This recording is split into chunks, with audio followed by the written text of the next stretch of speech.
កូនខ្ញុំនៅពេលនឹងធ្វើទុកនិយាយទៅពេលដែលខ្ញុំយកកូនចេញពីមន្ទីរពេទ្យកម្មាជាតិបងប្អូនកូនស្រីខ្ញុំប្រៀបដូចថាគាត់ផុតនៅពេលនៅកន្លែងហ្នឹងចឹងបងប្អូនព្រោះស្ថានភាពនៅពេលហ្នឹងខ្ញុំយកចេញនឹងខ្ញុំបន្ថយព្រោះវាអស់ជំរឿសទៅហើយស្ថានភាពជំងឺហ្នឹងវាធ្ងន់ធ្ងរបើຕົកនៅមានទៅមុខហើយពេទ្យមានអីជួយបងប្អូនគាត់មើលអត់មានវិធីអីជួយទេបានត្រឹមតែកូនស្រីខ្ញុំបកាច់គាត់ជួយចាក់ថ្នាំទប់កុំឲ្យបកាច់តែប៉ុណ្ណោះឲ្យមានឯណាមានវិធីណាជួយព្យាបាលហើយកូនស្រីខ្ញុំណាដែលត្រូវមានសង្ឃឹមដែលថាបើຕົកនៅមន្ទីរពេទ្យកម្មាជាតិនេះថាដែលអាចគាត់ជួយបានព្រោះនៅពេលហ្នឹងកូនកៅផ្នែកកូនស្រីខ្ញុំឈប់ដើរបាត់ហើយបងប្អូនពេលដែលខ្ញុំយកចេញពីមន្ទីរពេទ្យកម្មាជាតិហ្នឹងបាទហើយគ្រូពេទ្យក៏គាត់ពិនិត្យតែរឿងមើលកៅផ្នែកកូនស្រីខ្ញុំសួរតែគ្រូពេទ្យដែលពិនិត្យមើលកៅផ្នែកកូនស្រីខ្ញុំដឹងបាទនៅពេលហ្នឹងកៅផ្នែកកូនស្រីខ្ញុំឈប់ដើរបាទព្រោះធម្មតាទោះបីថាជំងឺសន្លប់យ៉ាងម៉េចកើតមិនយ៉ាងម៉េចក៏កៅផ្នែកនៅរេរីវិលអញ្ចឹងណាបងប្អូនបាទប៉ុន្តែកូនស្រីខ្ញុំនឹងភ្នែកឡើងស្លេកស្លាំងហើយឡើងឈប់ដើរបាត់ទៅហើយនៅពេលហ្នឹង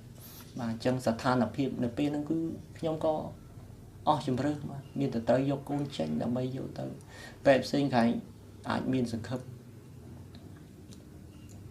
បាទខ្ញុំសូមអានបន្តទៀតបងប្អូនបាទ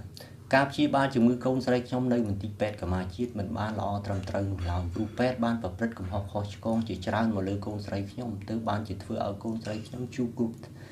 រោះថ្នាក់ដល់ជីវិតបែបនេះការដឹកនាំគ្រប់គ្រងនៅមន្ទីរពេទ្យនេះនៅមានភាពទន់ខ្សោយគ្មានការចុះត្រួតពិនិត្យឲ្យបាន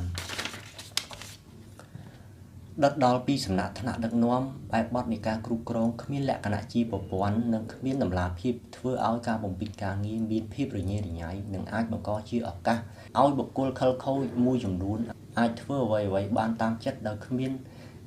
អ្នកដឹកនាំឬអ្នកដទៃណាអាចដឹងបានឡើយសូម្បីតែកន្លែងបូមឈាមក៏គ្មានហើយឈាមដែលត្រូវដាក់បញ្ចូលឲ្យអ្នកជំងឺត្រូវទៅបរិច្ចាគការបូមឈាមនឹងយកឈាមពីមន្ទីរពេទ្យផ្សេងពេទ្យរុស្ស៊ីមកដែរឯប្រភេទថ្នាំពេទ្យសម្រាប់ព្យាបាលជំងឺមួយចំនួនទៀតក៏គ្មានដោយតម្រូវឲ្យគ្រួសារអ្នកជំងឺទៅទិញនៅខាងក្រៅដោយខ្លួនឯងឬទិញពីក្នុងមន្ទីរពេទ្យនេះតែម្ដងបាទចំណែកឯសម្ភារៈនិងឧបករណ៍មួយចំនួនក៏គ្មានដូចជាឧបករណ៍សម្រាប់ធ្វើតេស្តខួរឆ្អឹងឲ្យដឹងពីជំងឺមហារីកឈាមការពិនិត្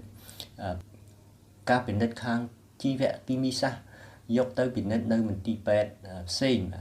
ពិធីពិសោធន៍ខេមេតបាទ